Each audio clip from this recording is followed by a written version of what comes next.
Xenophodot is 33 2.9. Neuroperceptoid 16 4.0. Styracosaurs 18 3.9. Calavosaurs 22 4.1. Total 238 238. I hope you're satisfied, Hammond said. Are you receiving it down there on your screen? We see it, Malcolm said. Everything accounted for, as always. He couldn't keep the satisfaction out of his voice. Now then, Malcolm said. Can you have the computer search for a different number of animals? Like what? Arnold said. Try 239. Just a minute, Arnold said, frowning. A moment later the screen printed. Total animals 239 underscore. No, not the underscore.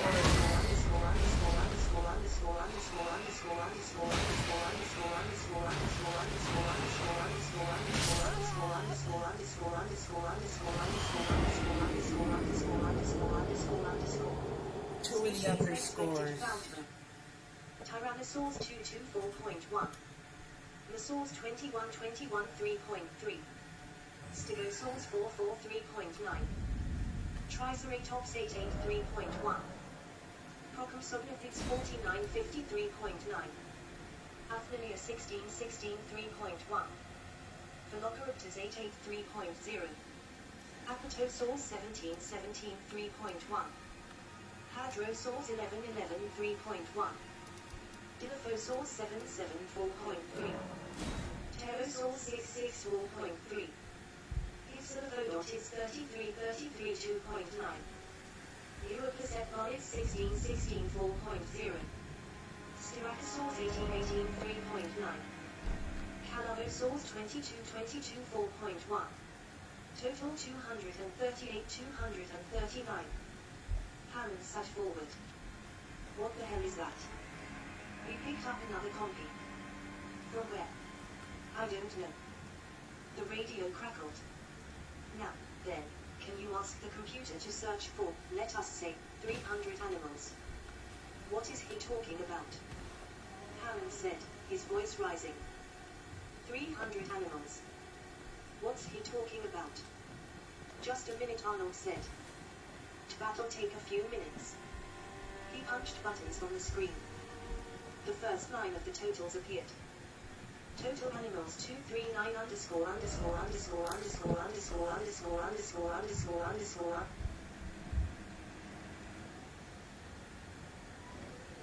Don't understand what he's driving There's at, too Hammond many said. underscores. I'm afraid I do, Arnold said. He watched the screen. The numbers on the first line were clicking. Total animals 244 underscore.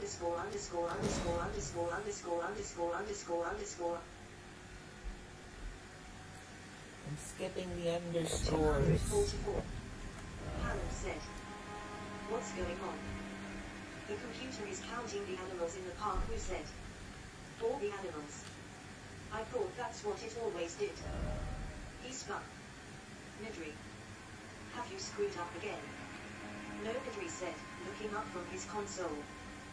Computer allows the operator to enter an expected number of animals, in order to make the counting process faster.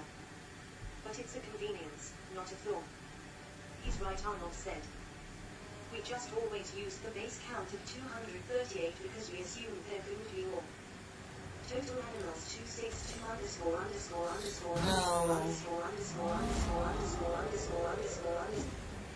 I hate the underscores. Wait a minute, Hammond said. These animals can't read. The computer must be counting field mice or something. I think so, too, Arnold said. It's almost certainly an error in the visual tracking. But we'll know soon enough. Hammond turned to me. They can't read, can they? No, he said. Total animals 270 underscore.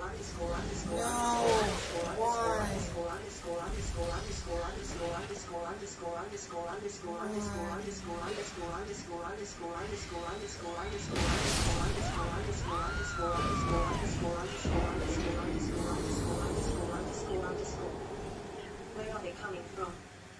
Arnold Arnold said. Damned if I know who said. There's so many They watched the underscores. numbers climb. Total animals 283 underscore underscore underscore underscore underscore underscore. Over the radio, they heard General say, "Holy shit, how much more?" And they heard the girl say, "I'm getting hungry. When are we going home?" Pretty soon, Lex. On the screen, there was a flashing error message. Error, search parents, 3,000 animals not found underscore underscore underscore underscore underscore underscore underscore underscore.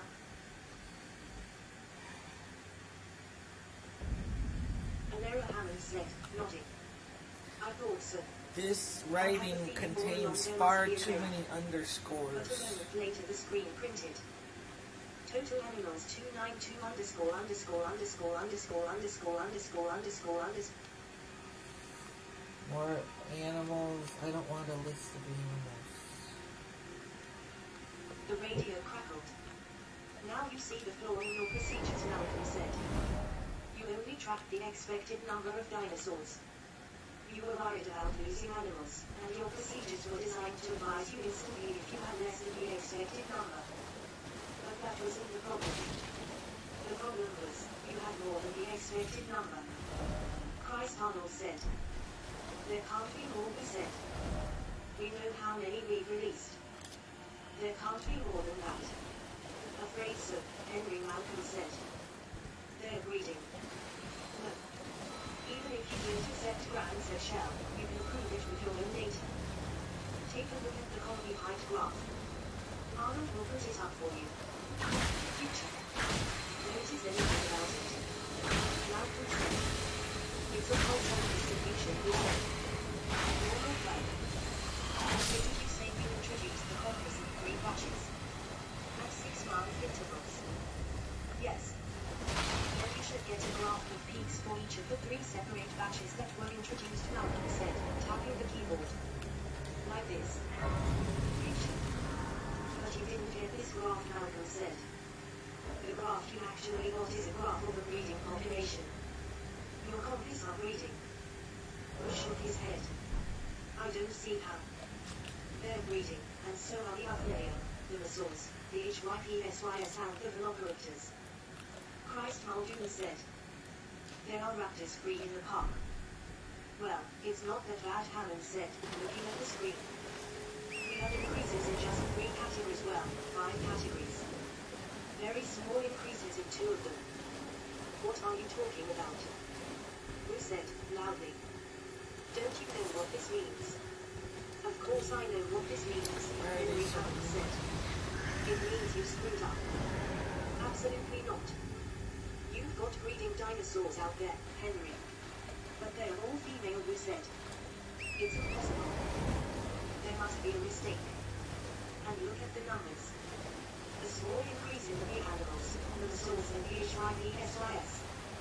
And big increases in the number of small animals. It just doesn't make sense. It must be a mistake. The radio clicked. Actually not, Ron said. I think these numbers confirm that breeding is taking place. In 7 different sites around the island. Chapter, breeding sites. The sky was growing darker. Thunder rumbled in the distance. Grant and the others leaned in the doors of the Jeep, staring at the screen on the dashboard. Breeding sites. Who said, over the radio. Nests, Grant said. Assuming the average clutch is 8 to 12 hatching eggs, these data would indicate the compass have 2 nests. The raptors have 2 nests. The others have 1 nest. And the HYPSYS and the Myers have 1 nest each. Where are these nests? We'll have to find them, Grant said. Dinosaurs build their nests in secluded places. But why are there so few big animals? Who said? If there is a Maya nest of 8 to 12 eggs, there should be 8 to 12 new Mayas. Not just 1. That's right, Grant said.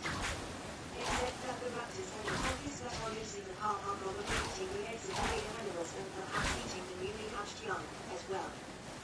But we've never seen that, Arnold said, over the radio. Raptors are nocturnal, he said. Is anyone watching the park at night? There was a long silence. I didn't think so, Grant said. It still doesn't make sense, we said. You can't support 50 additional animals on a couple of nests events. No, Grant said. I assume they are eating something else as well. Perhaps small rodents. Mice and rats. There was another silence. Let me guess, Grant said. When you first came to the island, you had a problem with rats. But as time passed, the problem faded away. Yes. That's true. And you never thought to investigate why. Well, we just assumed. Arnold said. Look, he said, the fact remains, all the animals are female. They can't breed. Grant had been thinking about that. Got another call. Hang on. He learned of an intriguing West German study that he suspected held the answer. When you made your dinosaur what's up? DNA, Grant said, you were working with fragmentary pieces, is that right? Yes, we said. In order to make a complete strand, were you ever required to Hang on. include DNA fragments from other species? Occasionally, yes, we said. It's the only way to accomplish the job. Sometimes we included alien DNA from a variety of birds, and sometimes reptilian DNA. Any amphibian DNA. Specifically, frog DNA. Possibly. I'd have to check. Check, Grant said. I think you'll find that holds the answer. Malcolm said, frog DNA. Why frog DNA? General said impatiently. What's up? Listen, this is all very intriguing, but we're forgetting the main I question. tried. It went straight to voicemail. Grant said, we can't tell from Why this don't you data. call her, and then when you're able to get a hold of her, you There's guys can only call. one way, I know, Grant said. We'll have to find Yeah. the individual dinosaur nests, Right. inspect them, and count the remaining egg fragments. From that we may be able to determine how many animals were originally hatched. And we can begin to assess whether any are missing. Malcolm said, even so, you won't know if the missing animals are killed, or dead from natural causes, or whether they have left the island. No, Grant said, but it's a start. And I think we can get more information from an intensive look at the population graphs. How are we going to find these nests? Actually, Grant said, I think the computer will be able to help us with that. Can we go back now? Ness said. I'm hungry. Yes, let's go, Grant said, smiling at her. You've been very patient. You will be able to meet in about 20 minutes, Ned Regis said, starting toward the two land cruisers. I'll stay for a while, Ellie said, and get photos of the scene with Dr. Harding's camera. Those messages from that will get out by tomorrow.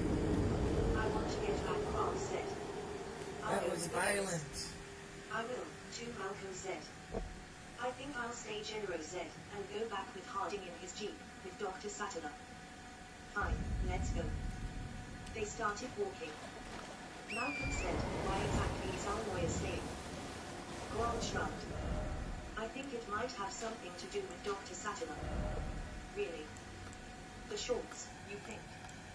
It's happened before, Grant said. When they came to the land cruisers, Tim said, I want to ride in the front one this time, with Dr. Grant. Malcolm said, unfortunately, Dr. Grant and I need to talk. I'll just sit and listen. I won't say anything, Tim said. It's a private conversation, Malcolm said. Tell you what, Tim, Ed Regis said. Let them sit in the rear car by themselves. We'll sit in the front car, and you can use the night vision goggles. Have you ever used night vision goggles, Tim? They're goggles with very sensitive CCDs that allow you to see in the dark. Neat, he said, and we moved into the first car. Hey. Next said. I want to use it, too. No, Tim said. No fair. They're strong. You get to do everything, Timmy. Ed Regis watched them go and said to Grant, I can see what the ride back is going to be like. Grant and Malcolm climbed into the second car. A few raindrops spattered the windshield. Let's get going, Ed Regis said. I'm about ready for dinner. And I could do with a nice banana daiquiri. What do you say, folks? Daiquiri sound good. He pounded the metal panel of the car. See you back at camp, he said, and he started running toward the first car and climbed aboard. The red light on the dashboard blinked. With a soft electric whir, the Land Cruiser started off. Driving back in the fading light, Malcolm seemed oddly subdued. Grant said, "You must feel vindicated. About your theory. As a matter of fact, I'm feeling a bit of dread. I suspect we are at a very dangerous point." Why? Intuition. Do mathematicians believe in intuition? Absolutely. Very important, intuition. Actually, I was thinking of fractals, Malcolm said. You know about fractals? Grant shook his head. Not really, no. Fractals are a kind of geometry associated with a man named Mandelbrot. Unlike ordinary Euclidean geometry that everybody learns in school, squares and cubes and spheres, fractal geometry appears to describe real objects in the natural world. Mountains and clouds are fractal shapes. So fractals are probably related to reality. Somehow. Well, Mandelbrot found a remarkable thing with his geometric tools. He found that things looked almost identical at different scales. At different scales. Grant said. For example, Malcolm said, a big mountain, seen from far away, has a certain rugged mountain shape. If you get closer and examine a small peak of the big mountain, it will have the same mountain shape. In fact, you can go all the way down the scale to a tiny speck of rock, seen under a microscope. It will have the same basic fractal shape as the big mountain. I don't really see why this is worrying you, Grant said. He yawned. He smelled the sulfur fumes of the volcanic steam. They were coming now to the section of road that ran near the coastline, overlooking the beach and the ocean. It's a way of looking at things, Malcolm said. Mandelbrot found the sameness from the smallest to the largest. And this sameness of scale also occurs for events. Events. Consider cotton prices, Malcolm said. There are good records of cotton prices going back more than 100 years. When you study fluctuations in cotton prices, you find that the graph of price fluctuations in the course of a day looks basically like the graph for a week, which looks basically like the graph for a year, or for 10 years. And that's how things are. A day is like a whole life. You start out doing one thing, but end up doing something else, plan to run an errand, but never get there. And at the end of your life, your whole existence has that same haphazard quality, too. Your whole life has the same shape as a single day. I guess it's one way to look at things, Grant said. No, Malcolm said. It's the only way to look at things. At least, the only way that is true to reality.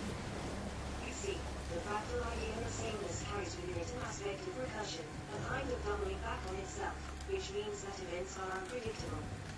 That they can change suddenly, and without warning. Okay. But we have soothed ourselves into imagining sudden change as something that happens outside the normal order of things. An accident, like a car crash.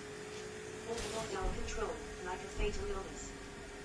We do not conceive of sudden, radical, irrational change as built into the very fabric of existence. Yet it is. And chaos theory teaches us, Malcolm said, that straight linearity, which we have come to take for granted in everything from physics to fiction, simply does not exist. Linearity is an artificial way of viewing the world. Real life isn't a series of interconnected events occurring one after another like beads strung on a necklace. Life is actually a series of encounters in which one event may change those that follow in a wholly unpredictable, even devastating way. Malcolm sat back in his seat, looking toward the other Land Cruiser, a few yards ahead. That's a deep truth about the structure of our universe. But, for some reason, we insist on behaving as if it were not true. At that moment, the cars jolted to a stop. What's happened? Grant said. Up ahead, they saw the tips of the car, pointing toward the ocean. Offshore, beneath lowering clouds, Grant saw the dark outline of the supply boat making its way back toward continents. Why have we stopped? Malcolm said.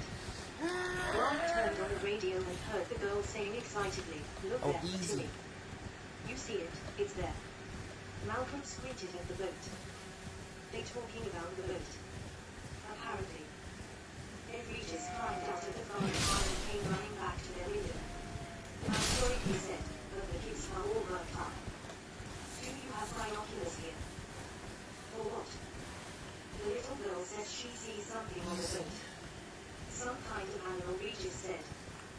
Grant grabbed the binoculars and rested his elbows on the window ledge of the land cruiser. He scanned the long shape of the supply ship. It was so dark it was almost a silhouette as he watched. The ship's running lights came on, revealing the dark purple twilight. Do you see anything? Regis said. No, Grant said. There, no down, Lex said, over the radio. Look, no down. Grant tilted the binoculars down, scanning the floor just above the waterline. The supply ship was broad-beamed, with a splash flange that ran the length of the ship. But it was quite dark now, and he could hardly make out details. No, nothing. I can see them, Lex said impatiently. Near the back. Look near the back. How can she see anything in this light? Malcolm said. He can see, Grant said. They got visual acuity for what we ever had. He saw the binoculars toward the stern, moving them slowly, and suddenly he saw the animals. They were playing, darting among the silhouetted stern structures. He could see them only briefly, but even in the fading light he could tell that they were upright animals, about 2 feet tall, standing with stiff balancing tails. You see them now? Lex said. I see them, he said. What are they? They're raptors, Grant said, at least 2. Maybe more. Juveniles. Jesus, Ed Regis said. That boat's going to the mainland. Malcolm shrugged. Don't get excited. Just call the control room and tell them to recall the boat. Ed Regis reached in and grabbed the radio from the dashboard. They heard hissing static, and clicks as he rapidly changed channels. There's something wrong with the one, he said. It's not working. They saw him dug into it. Then he looked back at them. There's something wrong with both the radios, he said. I can't raise the control room. Then let's get going, Grant said. In the control room, Muldoon stood before the big windows that overlooked the park. At 7 o'clock, the quartz floodlights came on all over the island, turning the landscape into a glowing jewel stretching away to the south. This was his favorite moment of the day. He heard the crackle of static from the radios. The land cruisers have started again, Arnold said. They're on their way home. But why did they stop? Hammond said. And why can't we talk to them? I don't know, Arnold said. Maybe they turned off the radios in the cars. Probably the storm, Muldoon said. Interference from the storm. They'll be here in 20 minutes, Hammond said. You better cool down and make sure the dining room is ready for them. Those kids are going to be hungry. Arnold picked up the phone and heard a steady, monotonous hiss. What's this? What's going on? Jesus, hang that up, Nedry said. You will screw up the data stream. You've taken all the phone lines. Even the internal ones. I've taken all the lines that communicate outside, Nedry said. But your internal lines should still work. Arnold punched console buttons one after another. He heard nothing but hissing on all the lines. Looks like you've got airborne. Sorry about that, Nedry said. I'll clear a couple for you at the end of the next transmission, in about 15 minutes. He yawned. Looks like a long weekend for me. I guess I'll go get that coat now. He picked up his shoulder bag and headed for the door. Don't touch my console, okay? The door closed. What is wrong, Hammond said. Yeah, Arnold said. But I guess he knows what he's doing. Along the side of the road, clouds of volcanic steam misted rainbows in the bright quartz lights. Grant said into the radio, how long does it take the ship to reach the mainland? 18 hours, Ed Regis said. More or less. It's pretty reliable. He glanced at his watch. It should arrive around 11 tomorrow morning. Grant frowned. You still can't talk to the control room. Not so far. How about Harding? Can you reach him? No, I've tried. He may have his radio turned off. Malcolm was shaking his head. So we're the only ones who know about the animals on the ship. I'm trying to raise somebody, Ed Regis said. I mean, Christ, we don't want those animals on the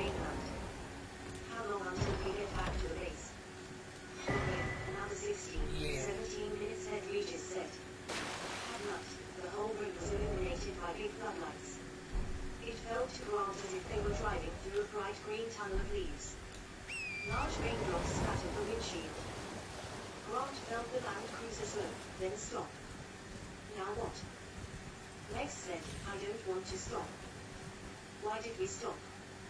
And then, suddenly, all the floodlights went out. Why The did road we was plunged into darkness. Lex said, hey. Probably just a power outage or something, Ned Regis said. I'm sure the lights will be on in a minute. What the hell? Arnold said, staring at his monitors. What happened? Muldoon said. You lose power. Yeah, but only power on the perimeter. Everything in this building's working fine. But outside, in the park, the power is on.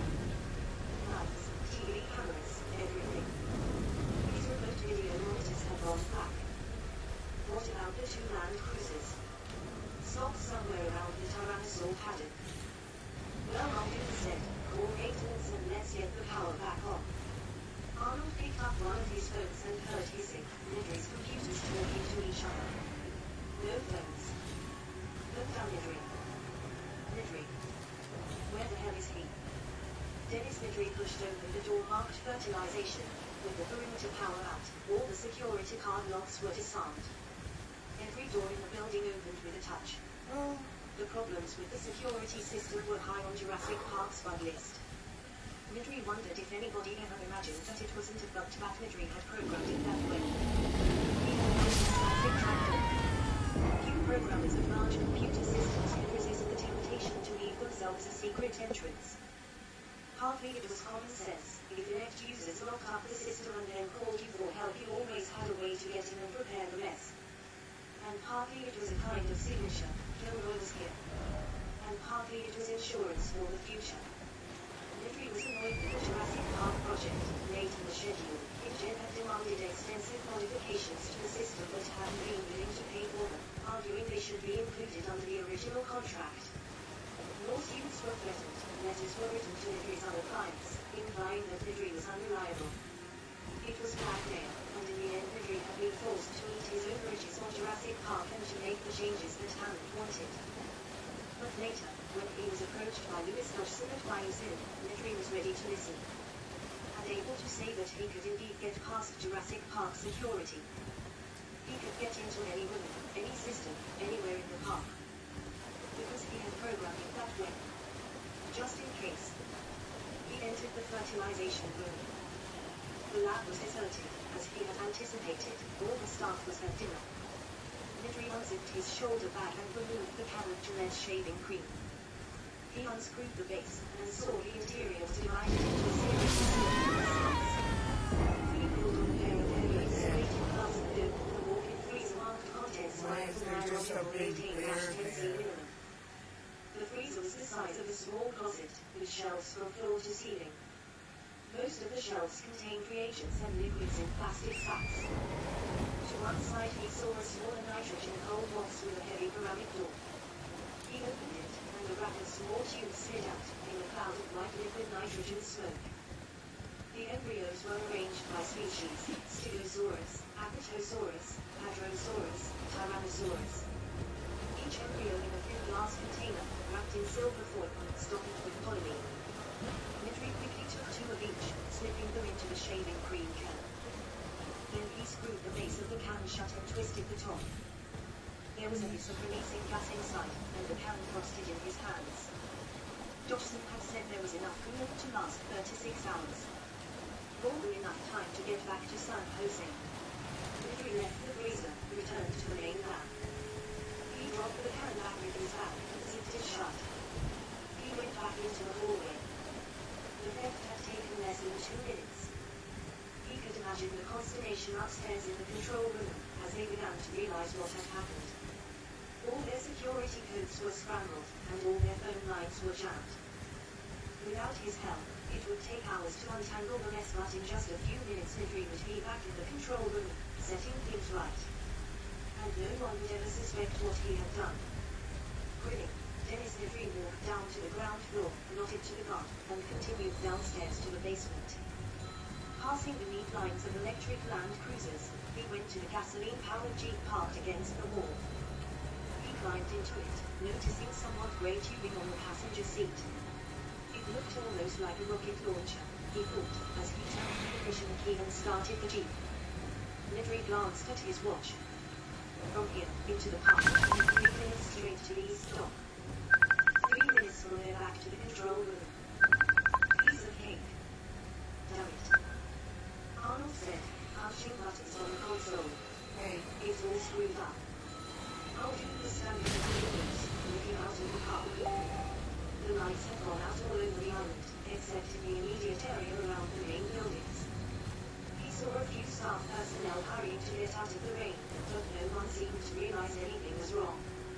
Muldoon looked over at the visitor lodge, where the lights burned brightly.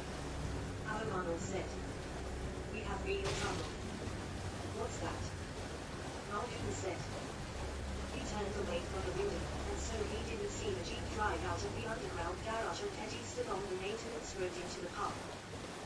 That idiot Nedry turned off the security systems, Arnold said. The whole building's opened up. None of the doors are locked anymore. I'll notify the guards, Muldoon said. That's the least of it, Arnold said. When you turn off the security, you turn off all the peripheral fences as well. The fences? Muldoon said. The electrical fences, Arnold said. They're off, all over the island. You mean? That's right, Arnold said. The animals can get out now. Arnold lit a cigarette. Probably nothing will happen, but you never know. Muldoon started toward the door. I better drive out and bring in the people in those 2 Land Cruisers, he said. Just in case. Muldoon quickly went downstairs to the garage. He wasn't really worried about the fences going down. Most of the dinosaurs had been in their paddocks for 9 months or more, and they had brushed up against the fences more than once, with notable results. Muldoon knew how quickly animals learned to avoid shock stimuli. You could train a laboratory pigeon with just 2 or 3 stimulation events. So it was unlikely the dinosaurs would now approach the fences.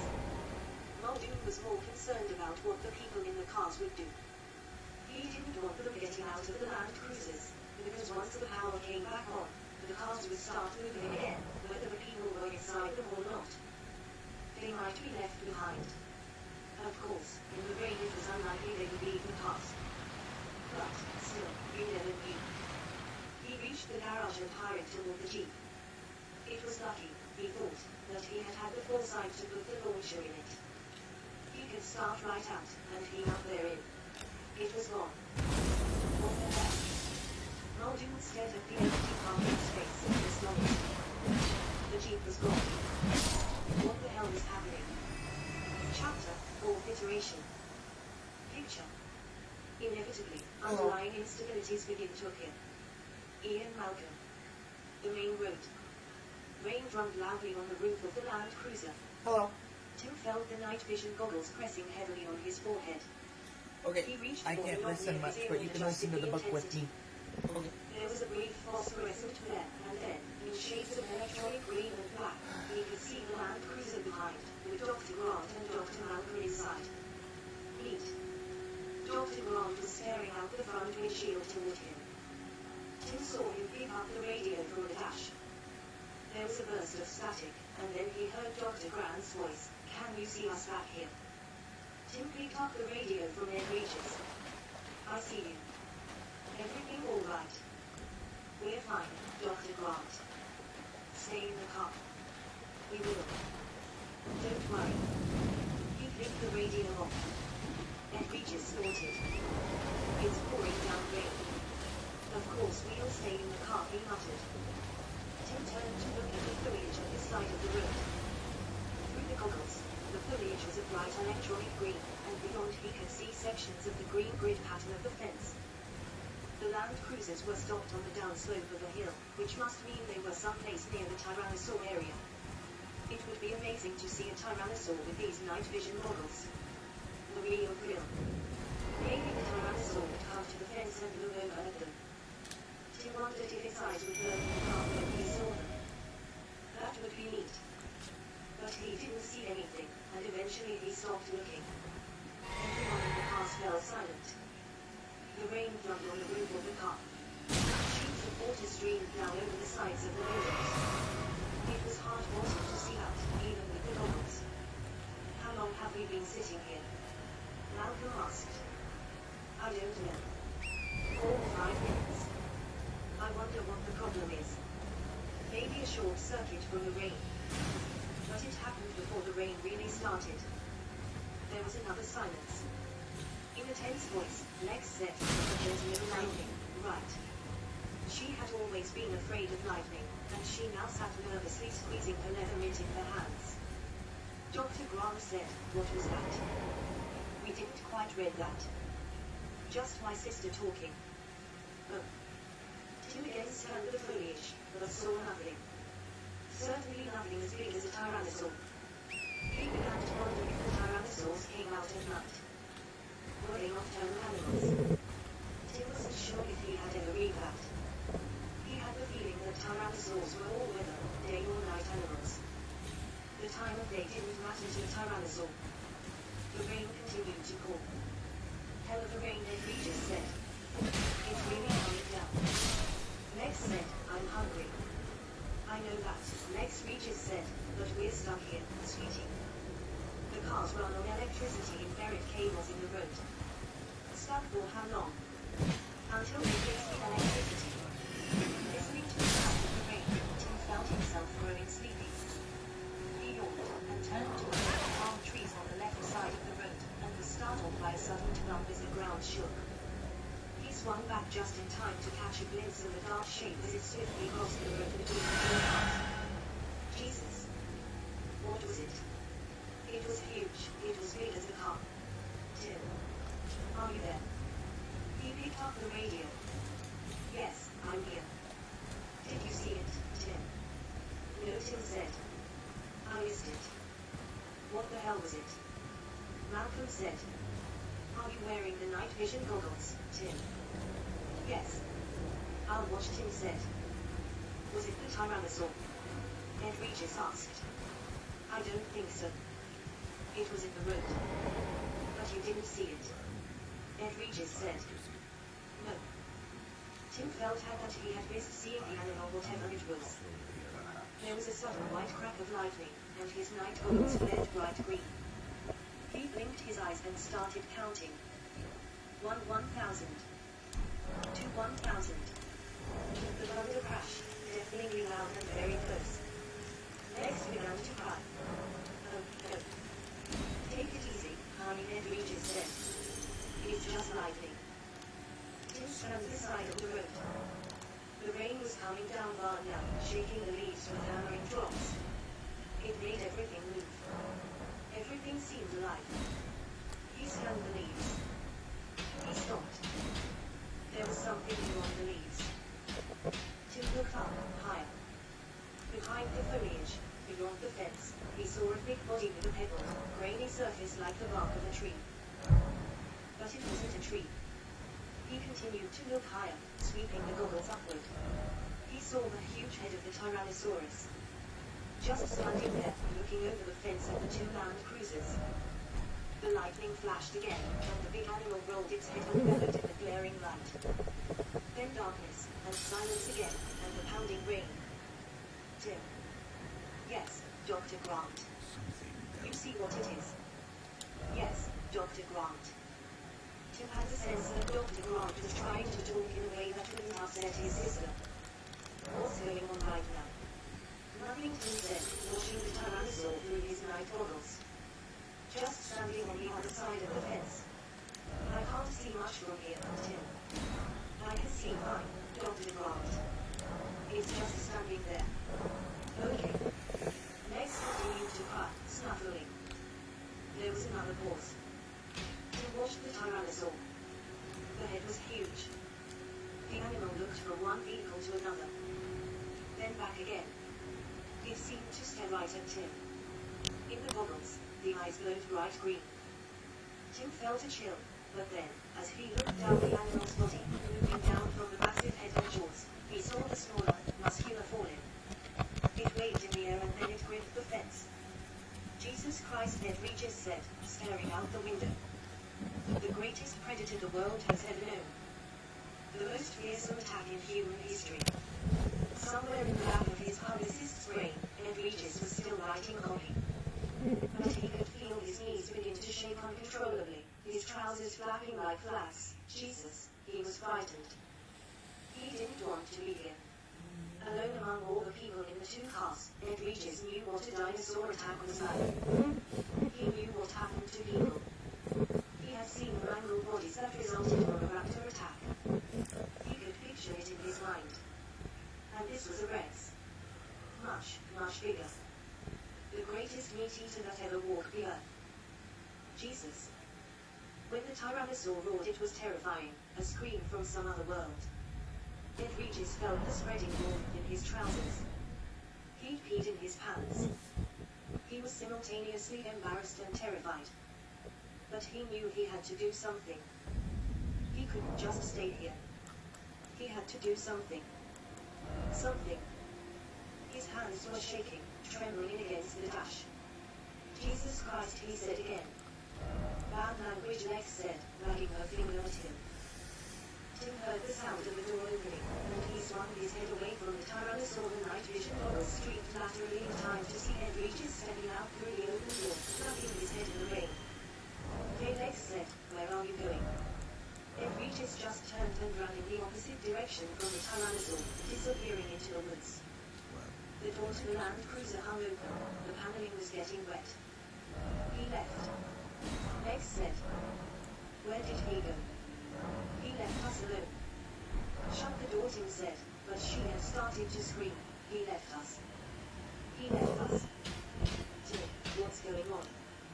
It was Dr. Grant, on the radio. Tim. Tim leaned forward and tried to shut the door.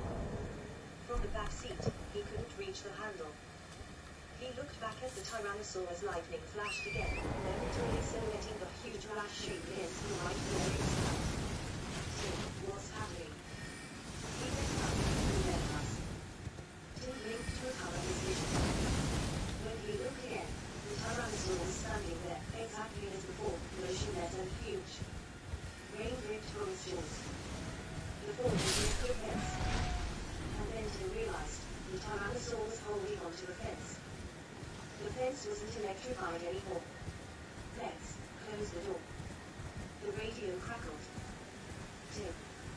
I'm here, Dr. Grant. What's going on? Regis ran away, Tim said. He what? He ran away. I think he saw that the fence isn't electrified, Tim said. The fence isn't electrified. Malcolm said over the radio. Did he say the fence isn't electrified? Lex, Tim said, close the door. But Lex was screaming, he left us, he left us. In a steady, monotonous wail, and there was nothing for Tim to do but climb out of the back door, into the slashing rain, and shut the door for her. Thunder rumbled, and the lightning flashed again. Tim looked up and saw the Tyrannosaur crashing down the cyclone fence with a giant hind limb. Timmy. He jumped back in and slammed the door, the sound lost in the thunderclap. The radio, Tim. Are you there? He grabbed the radio. I'm here. He turned to Lex. Lock the doors. Get in the middle of the car. And shut up. Outside, the Tyrannosaur rolled its head and took an awkward step forward. The claws of its feet had caught in the grid of the flattened fence. Lex saw the animal finally, and became silent, still. She watched with wide eyes. Radio crackle. Tim. Yes, Dr. Grant. Stay in the car. Stay down. Be quiet. Don't move, and don't make noise. Okay. You should be alright. I don't think it can open the car. Okay. Just stay quiet, so you don't arouse its attention any more than necessary. Okay. Tim clicked the radio off. You hear that, Lex? His sister nodded, silently. She never took her eyes off the dinosaur. The Tyrannosaur roared. In the glare of lightning, they saw it roll free of the fence and take a bounding step forward. Now it was standing between the two cars. Tim couldn't see Dr. Grant's car anymore, because the huge body blocked his view. The rain ran in rivulets down the pebbled skin of the muscular hind legs. He couldn't see the animal's head, which was high high above the roof line. The Tyrannosaur moved around the side of their car. It went to the very spot where Tim had gotten out of the car. Where Ed Regis had gotten out of the car. The animal paused there. The big head ducked down, Tim in the mud. Tim looked back at Dr. Grant and Dr. Malcolm in the big car. Their faces were tense as they stared forward through the windshield. The huge head raised back up, jaws open, and then stopped by the side windows. In the glare of lightning, they saw the bleeding, expressionless reptile lying in the socket. It was looking in the car. His sister's breath came in rapid and frightened gasps.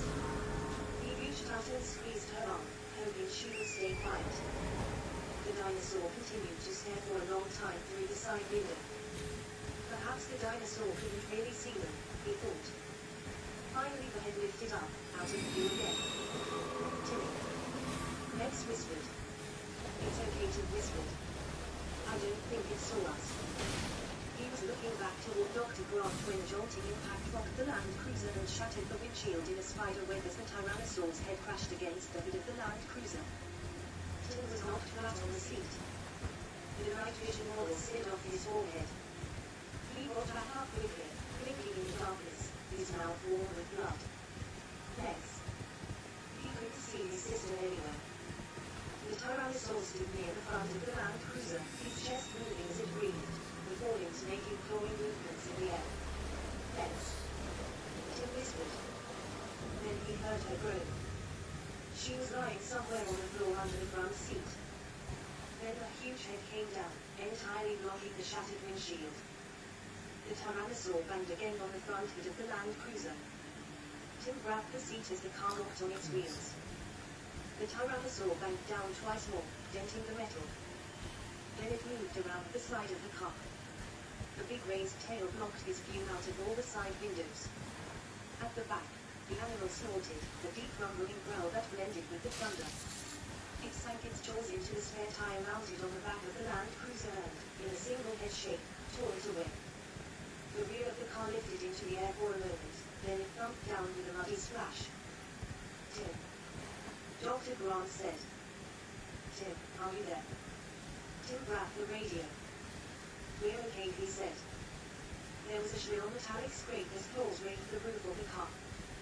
Tim's heart was pounding in his chest. He couldn't see anything out of the windows on the right side except pale leathery flesh. The Tyrannosaur was leaning against the car, which rocked back and forth with each breath, the springs and metal creaking loudly. Legs groaned again. Tim put down the radio, and started to crawl over into the front seat. The Tyrannosaur roared and the metal roof dented downward. Tim felt a sharp pain in his head and tumbled to the floor, onto the transmission bump. He found himself lying alongside Legs, and he was shocked to see that the whole side of her head was covered in blood. She looked unconscious. There was another jolting impact, and pieces of glass fell all around him. Tim felt rain. He looked up and saw that the front windshield had broken out. There was just a shaggy rim of glass and, beyond, the big head of the dinosaur. Looking down at him. Tim felt a sudden chill and then the head rushed forward toward him, the jaws open. There was the scream of metal against teeth, and he felt the hot stinking breath of the animal and a thick tongue stuck into the car through the windshield opening. The tongue slapped wetly around inside the car. He felt the hot lava of dinosaur saliva and the Tyrannosaur roared a deafening sound inside the car. The head pulled away abruptly. Tim scrambled up, avoiding the dent in the roof. There was still room to sit on the front seat by the passenger door. The Tyrannosaur stood in the rain near the front fender. It seemed confused by what had happened to it. Blood dripped freely from its jaws. The Tyrannosaur looked at Tim, cocking its head to stare with one big eye. The head moved close to the car, sideways, and peered in. Blood splattered on the dented hood of the Land Cruiser, mixing with the rain. It can't get to me, Tim thought. It's too big. Then the head pulled away, and in the flare of lightning he saw the hind leg lift up. And the world tilted crazily as the Land Cruiser slammed over its side, the windows splatting in the mud. He saw Rex fall helplessly against the side window, and he fell down beside her, banging his head. Tim felt dizzy. Then the Tyrannosaur's jaws clamped onto the window frame, and the whole Land Cruiser was lifted up into the air and shaken. Timmy. Lex shrieked, so near to his ear that it hurt. She was suddenly awake, and he grabbed her as the Tyrannosaur crashed the car down again. Tim felt a stabbing pain in his side, and his sister fell on top of him. The car went up again, tilting crazily. Lex shouted Timmy. And he saw the door give way beneath her, and she fell out of the car into the mud, but Tim couldn't answer, because in the next instant everything swung crazily. He saw the trunks of the palm trees sliding downward past him, moving sideways through the air, leaving limbs to the ground very far below the hot roar of the Tyrannosaur, the blazing eye, the toss of the palm trees. And then, with a metallic scraping shriek, the car fell from the Tyrannosaur's jaws, a sickening fall, and Tim's stomach heaved in the moment before the world became totally black and silent.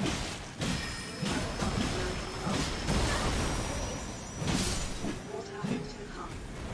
Grant blinked his eyes as the lightning faded. The other car was gone. Grant couldn't believe it.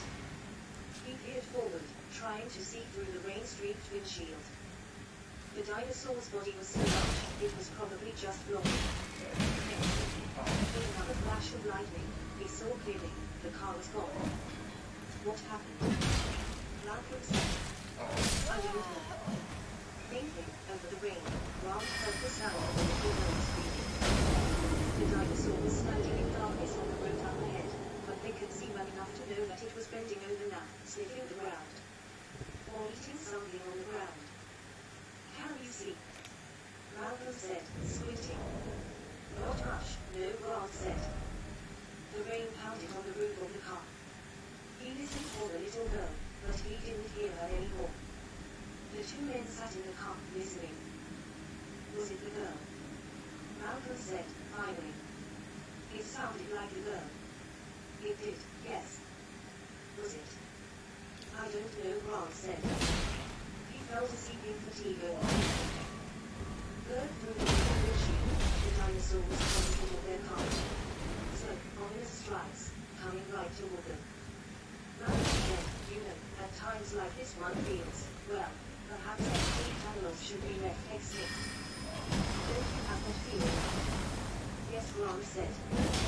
He was feeling his heart pounding. How? Do you, have any suggestions about what we do now? I can't think of a thing, Grant said. Malcolm twisted the handle, kicked open the door, and ran. But even as he did, Grant could see he was too late, the Tyrannosaur too close. There was another crack of lightning, and in that instant of glaring white light, Grant watched in horror as the Tyrannosaur roared and leapt forward. Grant was not clear about exactly what happened next. Malcolm was running, his feet splashing in the mud. The Tyrannosaur bounded alongside him and ducked its massive head, and Malcolm was tossed into the air like a small dog. By then Grant was out of the car, too, feeling the cold rain slashing his face and body. The Tyrannosaur had turned its back to him, the huge tail swinging through the air. Grant was tensing to run through the woods when suddenly the Tyrannosaur spun back to face him, and moved.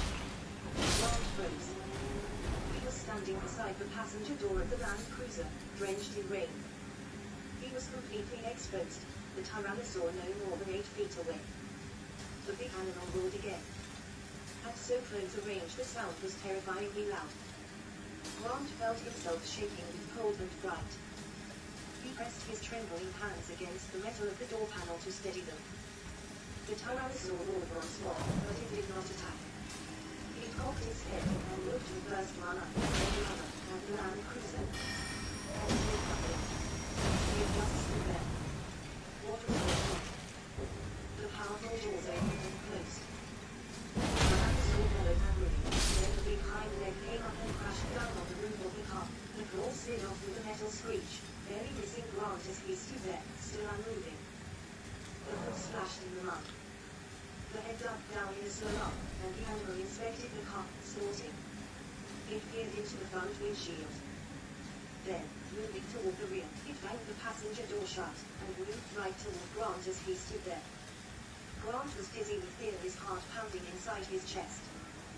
When he came so close, he could smell the rotten flesh and blood, the sweetish blood smell, the sickening stench of the carnival. He tensed his body, awaiting the inevitable. The big head slid past him, and the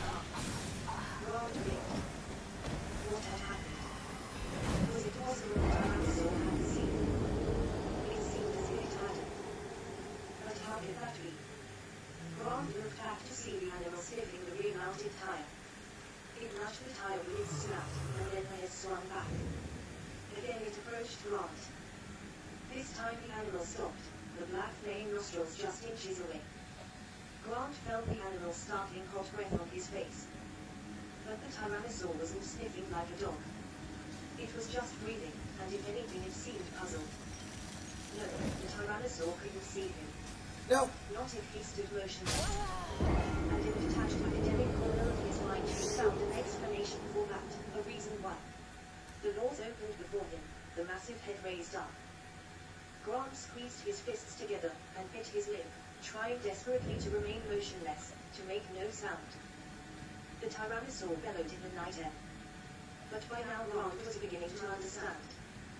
The animal couldn't see him, but it suspected he was there, somewhere, and was trying with its bellowing to frighten Grant into some wily movement.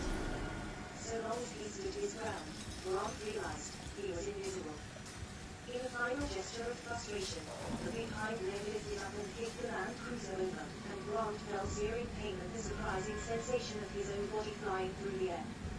It seemed to be happening very slowly, and he had plenty of time to feel the world turn colder, and watch the ground rush up to strike him in the face. Chapter, Return. Logan Harding said. Will you look at that? They were sitting in Harding's gasoline-powered Jeep, staring forward past the big flick of the windshield wipers. In the yellow flare of the headlamps, a big fallen tree blocked the road. Must have been the lightning, General said. Hell of a tree. We can't get past it, Harding said. I better tell Arnold in control. He picked up the radio and twisted the channel dial. Hello, John. Are you there, John? There was nothing but a steady hissing static. I don't understand, he said. The radio line seemed to be down. It must be the storm, General said. I suppose, Harding said. Try the Land Cruisers, they said. Harding opened the other shutters, but no one answered. But nothing, he said. They're probably back to cover, and outside the range of our little city. In any case, I don't think we should stay here. It'll be hours before maintenance gets a crew out here to move that tree. He turned the radio off and put the Jeep into reverse. No. Ellie said. Go back to the turnout and get onto the maintenance road. Fortunately there's a second road system, Harding explained.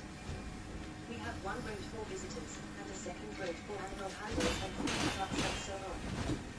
We'll drive back on that maintenance road. It's a little longer. And not so zen. But you may find it interesting. If the rain lets up, we'll get a glimpse of some of the animals at night. We should be back in 40 minutes, Harding said. If I wouldn't get lost. No. He turned the Jeep around in the night and headed south again. Lightning flashed and every monitor in the control room went black. Arnold sat forward, his body rigid and tense. Jesus, not now. Not now. That was all he needed to have everything go out now in the storm. All the main power circuits were surge protected, of course, but Arnold wasn't sure about the modes the tree was using for his data transmission. Most people didn't know it was possible to blow an entire system through a mode of the lightning pulse climbed back into the computer through the telephone line, and back. No more motherboard. No more RAM. No more file server. No more computer. The screens flickered. And then, one by one, they came back on. Arnold sighed and collapsed back in his chair. He wondered again what Henry had thought. 5 minutes ago, he said Marge to search the road for him. That process was probably not through the economic book. But the past hadn't gone back to the way that before him. Shoot! They should have found him. Somebody took the Jeep off and said as he came back in the room. Have you talked to the Land Cruisers yet? Can't raise them on the radio, Arnold said. I have to use this, because the main board is down. It's weak, but it ought to work. I've tried on all 6 channels. I know they have radios in the cars, but they're not answering. That's not good, Muldoon said. If you want to go out there, take one of the maintenance vehicles. I would, Muldoon said. What a big but they're waste of all in Lee's my garage, time. more than a mile from here. Where's Harding? I assume he's on his way back. Then he'll be part of the people in the land cruisers on his way. I assume so. Anybody tell Hammond that he's not back yet? Hell no, Arnold said. I don't want that son of a bitch running around here, screaming at me. Everything's alright, for the moment. The land cruisers are just stuck in the rain. They can sit a while, until Harding brings them back. Or until we find Midri, and make that little bastard turn the systems back on. You can't get them back on. Not even said. Arnold shook his head. I've been trying. Midri's done something to the system. I can't figure out what, but if I have to go into the code itself, that'll take hours. We need Midri. We've got to find the son of a bitch right away. Chapter 3. The sign said electrified place 10,000 volts do not touch, but Midri opened it with his bare hand, and unlocked the gate, sealing it tight. He went back to the jeep, drove through the gate, and then walked back to close it behind him. Now he's inside the car himself, no more than a mile from the east dock. He stepped on the accelerator and punched forward over the steering wheel, peering through the rain-slashed windshield as he drove the jeep down the narrow road. He was driving too fast, but he had to keep to his timetable. He was surrounded on all sides by black jungle, but should be able to see the beach and the ocean off to his left. His lamp thought, he thought. It might screw up everything. Mrs. Dawson's boat wasn't waiting for him at the east dock when Midri got there. The whole plan would be ruined. Midri couldn't wait very long, or he would be missed back at the control room. The whole idea behind the plan was that he could drive to the east dock, drop off the embryos, and be back in a few minutes, before anyone noticed. It was a good plan, a clever plan. Midri worked on it carefully, refining every detail. This plan was going to make him $1.5 million, 1.5 meg. That was 10 years of income in a single tax-free shot, and it was going to change his life. Midri being damn careful, even to the point of making Dawson meet him in the San Francisco airport at the last minute with an excuse about wanting to see the money. Actually, Midri wanted to record his conversation with Dawson, and mention him by name on the tape. Just so that Dawson wouldn't forget he owed the rest of the money, Midri was including a copy of the tape with the embryos. In short, Midri had thought of everything. Except this damn storm. Something dashed across the road, a white flash in his headlights. It looked like a large rat. It scurried into the underbrush, dragging a fat tail. Possum. Amazing that a possum could survive here. You'd think the dinosaurs would get an animal like that. There was the damn dock. He was driving fast, and he'd already been gone 5 minutes. He should have reached the east dock by now. Had he taken a wrong turn? He didn't think so. He hadn't seen any forks in the road at all. Then where was the dock? It was a shop when he came around the corner and saw that the road terminated in a grey concrete barrier, 6 feet tall and streaked dark with rain. He slammed on the brakes, and the jeep fishtailed, losing traction in an end-to-end spin, and for a horrified moment he thought he was going to smash into the barrier he knew he was going to smash, and he spun the wheel frantically, and the jeep slid to a stop, the headlamps just a foot from the concrete wall. He paused there, listening to the rhythmic flick of the wipers. He took a deep breath and exhaled slowly. He looked back down the road. He'd obviously taken a wrong turn somewhere. He could retrace his steps, but that would take too long. He'd better try and find out where the hell he was. He got out of the jeep, feeling heavy raindrops splatter his head. It was a real tropical storm, raining so hard that it hurt. He glanced at his watch, pushing the button to illuminate the digital dial. 6 minutes long. Where the hell was he? He walked around the concrete barrier, and on the other side, along with the rain, he heard the sound of gurgling water. Could it be the ocean? Midri hurried forward, his eyes adjusting to the darkness as he went. Dense jungle on all sides. Raindrops slackened on the leaves. The gurgling sound became louder, drawing him forward, and suddenly he came out of the foliage and felt his feet sink into soft turf and saw the dark currents of the river. The river. He was at the jungle river. Damn, he thought. At the river Webb. The water ran 4 miles through the island. He looked at his watch again. 7 minutes gone. You haven't done it, Tennessee said. He replied, there was soft beating high than out in the forest. Henry hardly noticed, he was worrying about his plan. The plain fact was that time had run out. There wasn't a choice anymore. He had to abandon his original plan. All he could do was go back to the control room, restore the computer, and somehow try to contact Dodgson to set up the drop of these dog for the color. Henry would have to scramble to make that work, but he thought he could pull it off. The computer automatically logged all calls after he was through to Dodgson. He had to go back into the computer and erase the record of the call. But one thing was sure, he couldn't stay out in the park any longer, or his absence would be noticed. Nidri started back, heading toward the glow of the car's headlights. He was drenched and miserable. He heard the soft booting cry once more, and this time he paused. That had really sounded like an owl, and it seemed to be close by, in the jungle somewhere off to his right.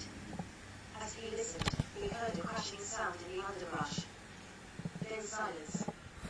He waited, and heard it again. It sounded distinctly like something big, moving slowly through the jungle toward him. Something big. Something near. A big dinosaur. Get out of here. Nidri began to run. He made a lot of noise as he ran, but even so he could hear the animal crashing through the foliage. And hooting. It was coming closer. Stumbling over tree roots in the darkness, clawing his way past dripping branches, he saw the jeep ahead, and the lights shining around the vertical wall of the barrier made him feel better. In a moment he'd be in the car and then he'd get the hell out of here. He scrambled around the barrier and then he froze. The animal was already there. But it wasn't close. The dinosaur stood 40 feet away, at the edge of the illumination from the headlamps. Nidri hadn't taken the tour, so he hadn't seen the different types of dinosaurs, but this one was strange looking. The 10-foot tall body was yellow with black spots, and along the head ran a pair of redly shaped crests. The dinosaur didn't move, but again gave its soft hooting cry. Nidri waited to see if it would attack. It didn't. Perhaps the headlights from the jeep frightened it, forcing it to keep its distance, like a fire. The dinosaur stared at him and then snapped its head in a single swift motion. This time the Nidri reindeer. felt something smack wetly against his chest. He looked down and saw a dripping blob of foam on his rain-soaked shirt. He touched it curiously, not comprehending. It was spit. The dinosaur had spit on him. Oh no. It was creepy, he thought. He looked back at the dinosaur and saw the head snap again, and immediately felt another wet smack against his neck, just above the shirt collar. He wiped it away with his hand. Jesus, it was disgusting. But the skin of his neck was already starting to tingle and burn. And his hand was tingling, too. It was almost like he had been touched with acid. Nidri opened the car door, glancing back at the dinosaur to make sure it wasn't going to attack, and felt a sudden, excruciating pain in his eyes, stabbing like spikes into the back of his skull, and he squeezed his eyes shut and grasped with the intensity of it and threw up his hands to cover his eyes and felt the slippery foam trickling down both sides of his nose. Spit. The dinosaur had spit in his eyes. Even as he realized it, the pain overwhelmed him, and he dropped to his knees, disoriented, wheezing. He collapsed onto his side, his cheek pressed to the wet ground, his breath coming in thin whistles through the constant, ever-screaming pain that caused flashing spots of light to appear behind his tightly shut eyelids. The earth shook beneath him and Nidri knew the dinosaur was moving. He could hear its soft hooting cry, and despite the pain he forced his eyes open and still he saw nothing but flashing spots against black. Slowly the realization came to him. He was blind. The hooting was loud as Nidri scrambled to his feet and staggered back against the side panel of the car as a wave of nausea and dizziness swept over him. The dinosaur was close now. He could feel it coming close. He was dimly aware of its snorting breath. But he couldn't see. He couldn't see anything, and his terror was extreme. He stretched out his hands, waving them wildly in the air to ward off the attack he knew was coming. And then there was a new, searing pain, like a fiery knife in his belly, and Nidri stumbled. reaching blindly down to touch the ragged edge of his shirt, and then a thick, slippery mass that was surprisingly warm, and with horror he suddenly knew he was holding his own intestines in his hands. The dinosaur had torn him open. His guts had fallen out. Nidri fell to the ground and landed on something scaly and cold. It was the animal's foot, and then there was new pain on both sides of his head. The pain grew worse, and as he was lifted to his feet he knew the dinosaur had his head in its jaws, and the horror of that realization was followed by a final wish, that it would all be ended soon. Chapter, Bungalow. More coffee? Hammond asked politely. No, thank you, Henry said, leaning back in his chair. I couldn't eat anything more. They were sitting in the dining room of Hammond's bungalow, in a secluded corner of the park not far from the labs. We had to admit that the bungalow Hammond had built for himself was elegant, with sparse, almost Japanese lines. And the dinner had been excellent, considering the dining room wasn't fully staffed yet. But there was something about Hammond that we found troubling. The old man was different in some way. Subtly different. All during dinner, we had tried to decide what it was. In part, a tendency to ramble, to repeat himself, to retell old stories. In part, it was an emotional lability, flaring anger one moment, maudlin sentimentality the next. But all that could be understood as a natural concomitant of age. John Hammond was, after all, almost 77. But there was something else. A sudden evasiveness. An insistence on having his way. And, in the end, a complete refusal to deal with the situation that now faced the park. From Hammond. We did not yet allow himself to believe the case was proved, that the dinosaurs were breeding. After Grant had asked about amphibian DNA, we had intended to go directly to his laboratory and check the computer records of the various DNA assemblies. Have you considered your destiny? Because, if the dinosaurs were in fact breeding, then everything about Jurassic Park was called into question their genetic development methods, their genetic control methods, everything. Even the ICD might be less than. And if these animals could truly breed, and could also survive in the wild, everything wanted to check the region at once. But Hammond had suddenly insisted we accompany him at dinner. Now then, you must take room or ice cream, Hammond said, pushing back from the table. Maria makes the most wonderful ginger ice cream. All right. We looked at the beautiful, smiling serving girl. His eyes followed her out of the room, and then he glanced up at a single video monitor mounted on the wall. It belonged to the star. The woman's title is it. Is it? Hammond glanced over. Must be the storm. He reached behind the door to the phone. I'll just check with you under control. The gear was static camera on the telephone. Hammond shrugged, and set the receiver back in its cradle. Lines must be done, he said. Maybe Nidri is still doing data transmission. He has quite a few months to fix this weekend. He's a genius in his way, but we had to press him quite hard, toward the end, to make sure we got things right. Perhaps I should go to the control room and check this out. No comments yet. There's no reason. If there were any problem, we'd see about it. Maria came back into the room with 2 plates of ice cream. You must have just a little, Henry Hammond said. It's made with fresh ginger from the eastern part of the island. It's an all-kind slice, ice cream. Let's go. Instantly, he lifted his sleeve. Outside, the lightning flashed, and there was a sharp crack of thunder. That was Harrison said. I hope the storm isn't frightening the children. I shouldn't think so, Hammond said. He tasted the ice cream. But I can't help but hold some fears about this park, Henry. It would well for me. Perhaps the old man was going to face the facts, after all. What kind of fears? You know, Jurassic Park's really made for children. The children of the world love dinosaurs, and the children are going to delight in this place. Their little faces will shine with the joy of proudly seeing these wonderful animals. But I am afraid. I may not live to see it. I may not live to see the joy in their faces. I think there are other problems. She said, frowning. But the one so pressing on my mind was this, Hammond said, that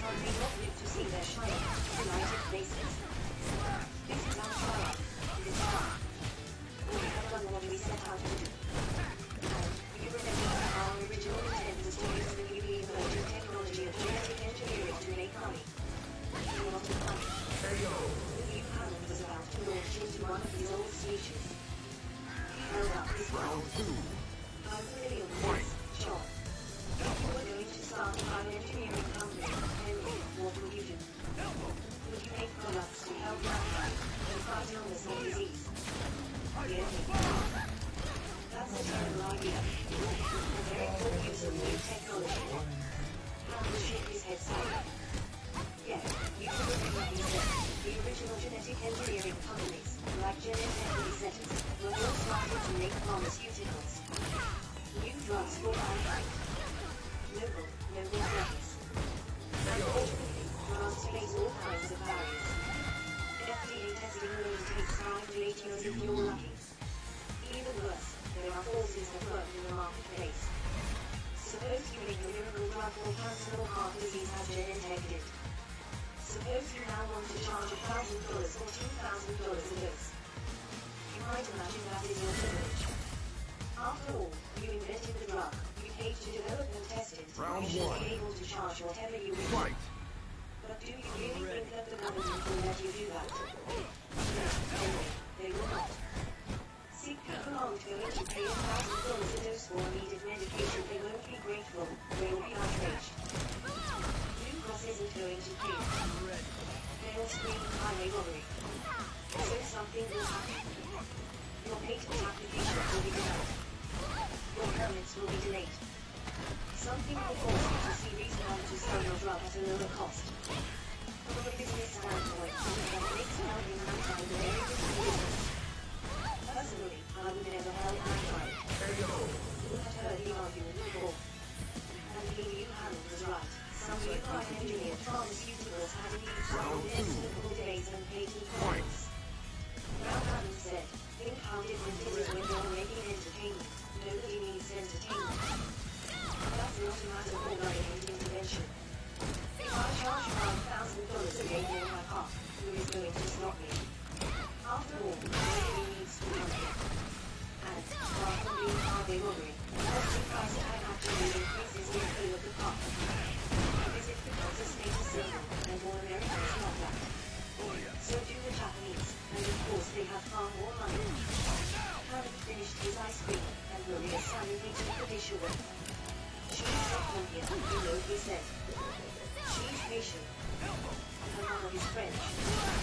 But in any case, Henry, you would have all the original purpose of trying to move my creative direction in the first place was to have me become a part of the intervention anywhere in the world. Speaking of the rest of the world, Hammond smiled. We have already used a large capital resource, or Jurassic Park Europe. You obtained an island near Guam, or Jurassic Park Japan. Construction on the next 2 Jurassic Parks will begin early next year. They will all be open within 4 years. At that time, direct revenues will exceed $10 billion a year, and merchandising, television, and ancillary rights should double that. I see no reason to bother with children's pets, which I'm told Hugh Dodgson thinks we're planning to make. $20 billion a year, Wu said softly, shaking his head. That's speaking conservatively, Hammond said. He smiled. There's no reason to speculate wildly. More ice cream, Henry. Did you find him? Arnold snapped when the guard walked into the control room. No, Mr. Arnold. Find him. I don't think he's recording, Mr. Arnold. Then look in the lodge, Arnold said. Look in the maintenance building. Look in the utility shed. Look everywhere, but just find him. The thing is... The guard hesitated. Mr. Idris, the fat man, is that right? That's right, Arnold said. He's fat. A fat slob. Well, Jimmy down in the main lobby said he saw the fat man go into the garage. Muldoon spun around. Into the garage. When? About 10-15 minutes ago. Jesus, Muldoon said. The Jeep screeched to a stop. Sorry, Harding said. In the headlamps, Ellie saw a herd of apatosaurs lumbering across the road. There were 6 animals, each the size of the house, and a baby as large as a full-grown horse. The apatosaurs moved in unhurried silence, never looking toward the Jeep and its glowing headlamps. At one point, the baby stopped to lap water from a puddle in the road, then moved on.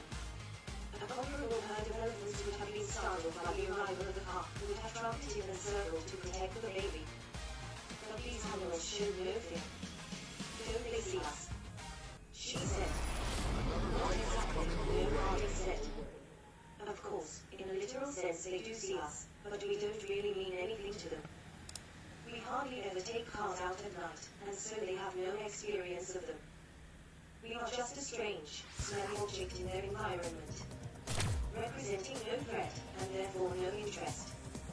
I've occasionally been out at night, visiting a sick animal, and on my way back these fellows blocked the road for an hour or more. What do you do? Harding grinned. Play a recorded Tyrannosaur roar. That gets them moving. Not that they care much about tyrannosaurs. These apatosaurs are so big they don't really have any predators. They can break a tyrannosaur's neck with a swipe of their tail. And they know it. Fight! So does the tyrannosaur. And they do see us. I mean, if we were to get out of the car. Hardly try. They probably wouldn't react. Dinosaurs are excellent visual acuity, but they have a basic visual system. It's a huge movement. They don't associate any good time at all. The animals moved on, they're still listening in the rain. Harding put the car in gear. I think we can continue now, he said. I suspect you may find there are pressures on your car, just as there are pressures on generators as well. Even Cannon has moved to a living room, and they are now watching the storm dash the big glass windows. I can't see how Cannon said. The scientists may wish to constrain it. Even to stop it. Well, they can't do that, Cannon said. He shook his finger at Will. You know why the scientists would try to do that? It's because they want to do research, of course. That's all they ever want to do, is research. Not to accomplish anything. Not to make any progress. Just do research. Well, they had a surprise coming. I wasn't thinking of what you said. Hammond sighed. I'm sure it would be interesting for the scientists to do research. But you arrive at the point where these animals are sufficiently expensive to be used for research.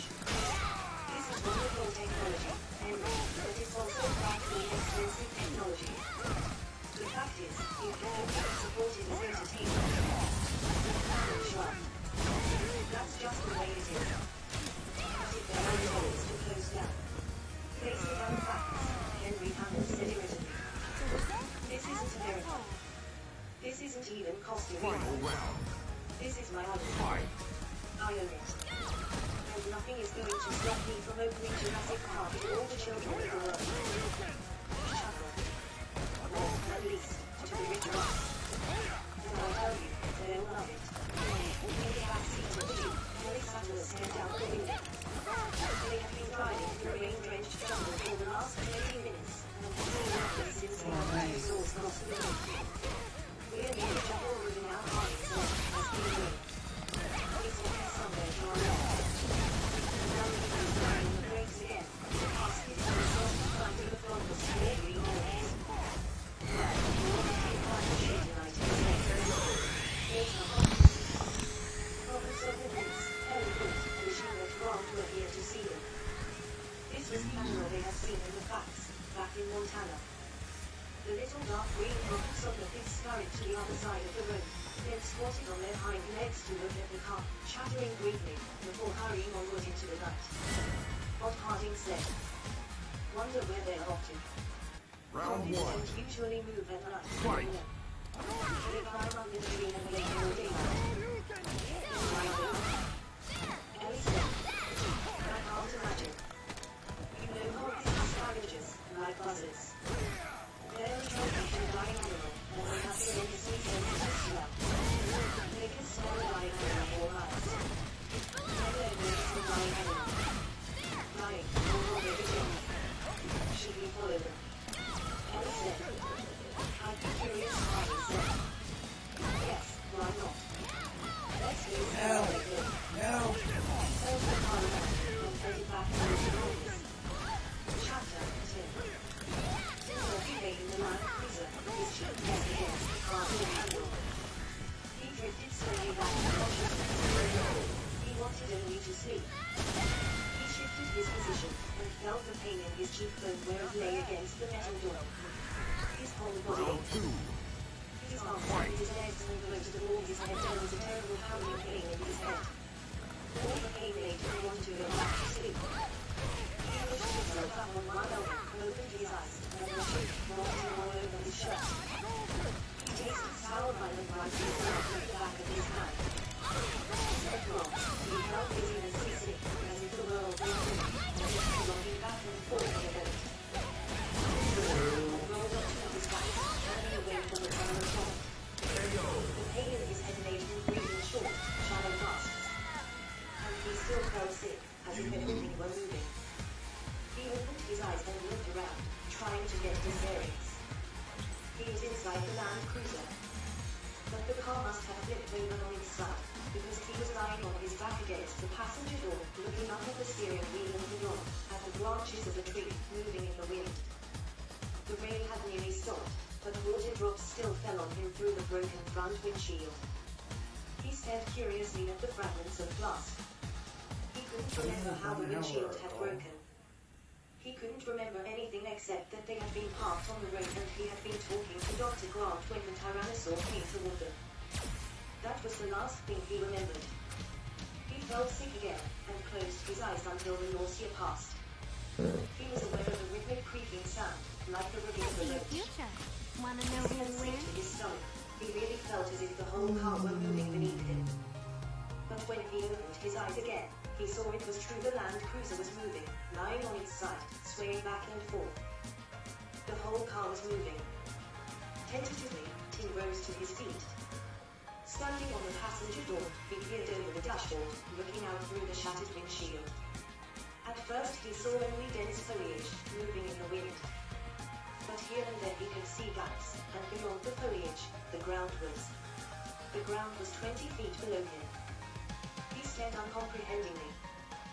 The Land Cruiser was lying on its side in the branches of a large tree, 20 feet above the ground, swaying back and forth in the wind. Oh shit, he said. What was he going to do? He stood on his tiptoes and peered out, trying to see better, grabbing the steering wheel for support. The wheel spun free in his hand, and with a loud crack the Land Cruiser shifted position, dropping a few feet in the branches of the tree. He looked down through the shattered glass of the passenger door window at the ground below. Oh shit. Oh shit. He kept repeating it. Oh shit. Oh shit. Another loud crack. The Land Cruiser jolted down another foot. He had to get out of here. North America. He looked down at his feet. He was standing on the door handle. He crouched back down on his hands and knees to look at the handle. He couldn't see very well in the dark, but he could tell that the door was dented outward so the handle didn't turn. He'd never get the door open. He tried to roll the window down, but the window was stuck, too. Then he thought of the back door. Maybe he could open that. He leaned over the front seat, and the Land Cruiser lurched with the shifting weight. Carefully, he reached back and twisted the handle on the rear door. He was stuck. How was he going to get out? He heard a snorting sound and looked down. A dark shape passed below him. It was the Tyrannosaur. This shape was tubby and made a kind of snuffling as it waddled along. It went back and forth, until it could see the long spines. It was the Stegosaur, apparently recovered from its illness. Wondered where the other people were, they all suffering and possessed. He had last seen them near the Stegosaur. How long ago was that? He used his watch, but the place was cracked. He didn't see the numbers. He took the watch off and got to the side. The Stegosaur struggled and hauled off. That morning sound was moving in the trees, and the creaking of the Land Cruiser as it shifted back and forth. He had to get out of here. He grabbed the handle, tried to force it, but it was not solid. It didn't move at all. Then he realized what was wrong. The wheel was out. Tim stood up and twisted the handle. The wheel swung in. The came to rest against the branch a few feet below. The opening was narrow, but Tim thought he could wriggle through it. Holding his breath, he crawled slowly back into the rear seat. The Land Cruiser creaked, but held its position. Gripping the doorposts on both sides, Tim slowly lowered himself down through the narrow angled opening of the door. Soon he was lying flat on his stomach on the slanted door, his legs sticking out of the car. He kicked in the air, his feet touched something solid, a branch, and he rested his weight on it. As soon as he did, the branch bent down and the door swung wider, spilling him out of the Land Cruiser, and he fell leaves scratching his face, his body bouncing from branch to branch, age-old searing pain, bright light in his head. He slammed to a stop, the wind knocked from him. Tim lay doubled over a large branch, his stomach burning pain. Tim heard another crack and looked up at the Land Cruiser, a big dark shape 5 feet above him. Another crack. The car shifted. Tim forced himself to move, to climb down. He used to like to climb trees. He was a good tree climber. And this was a good tree to climb, the branches spaced close together, almost like a staircase. Crack. The car was definitely moving. Tim scrambled downward, slipping over the wet branches, feeling sticky sap on his hands, hurrying. He had not descended more than a few feet when the Land Cruiser creaked the final time, and then slowly, very slowly, lent timber. Tim could see the big green grill and the front headlights swinging down at him, and then the Land Cruiser fell free, gaining momentum as it rushed toward him, slamming against the branch where Tim had just been. And it stopped. His face just inches from the dented grill, bent inward like an evil man, headlamps for eyes.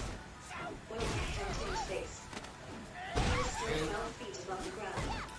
He reached down, found another branch, and moved down. He saw the branch bent him under the weight of the Land Cruiser, and then it cracked, and the Land Cruiser came rushing down toward him, he could never get down fast enough, so Tim just let him. He fell the rest of the way. Tumbling, banging, feeling pain in every part of his body, hearing the voices slashing down through the branches after him like a hit the soft ground, and he rolled as hard as he could, and pressed his body against the trunk of the tree as the Land Cruiser tumbled down with a loud metallic crash and a sudden hot burst of electrical sparks that stung his skin and sputtered and sizzled on the wet ground around him. Slowly, he rolled to his feet. In the darkness he heard the snuffling, and saw the Stegosaur coming back, apparently attracted by the crash of the Land Cruiser. The dinosaur moved down, the head thrust forward, and the big cartilaginous plates running into the road from the lump of the back. It behaved like an overgrown tortoise. Like that. He slipped. Tim picked up the rock and threw it. Get away. The rock bumped dully off the plates. The Stegosaur kept coming. Go on. He threw another rock, and hit the Stegosaur on the head. The animal grunted, turned slowly away, and shuffled off in the direction it had come. Tim leaned against the trunk of land, and walked around in the darkness. He wanted to get back to the others, but he didn't want to get lost. He knew he was somewhere in the park, probably not far from the main road. Final round. If he could only get his bearings. He couldn't see much in the dark, but then he remembered the goggles. He climbed through the shattered front windshield into the Land Cruiser and found the night vision goggles and the radio. The radio was broken and silent, so he left it behind. But the goggles still worked. He clicked the lock, saw the reassuringly familiar phosphorescent green image. Wearing the goggles, he saw the battered fence off to his left and walked toward it. The fence was 12 feet high, but the Tyrannosaur had flattened it easily. He hurried across it, moved through an area of dense foliage, and came out onto the main road. With his goggles, he saw the other Land Cruiser turned on its side. He ran toward it, took a breath, and looked inside. The car was empty. No sign of Dr. Grant and Dr. Malcolm. Where had they gone? Where had everybody gone? He felt something, something in the jungle road at night with that empty car, and turned quickly to surface, seeing the bright green world of the goggles swirl. Something pale by the side of the road caught his eye. It was Lex's baseball. He wiped the mud off it. Lex. Tim shouted as loud as he could, not caring if the animals heard him. He listened, but there was Gotta find the children.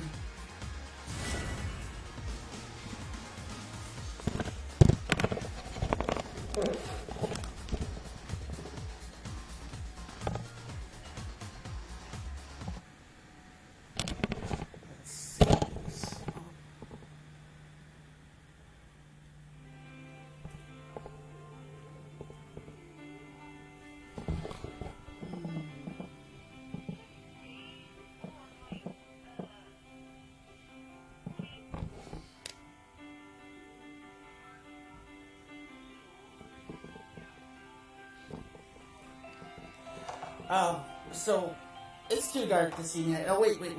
Maybe. Begin by simply listening, slow down, see just how peaceful they can be. Thanks so much for swinging by. I've been your host, Sebastian St. Smalls. Catch you guys on the flip side.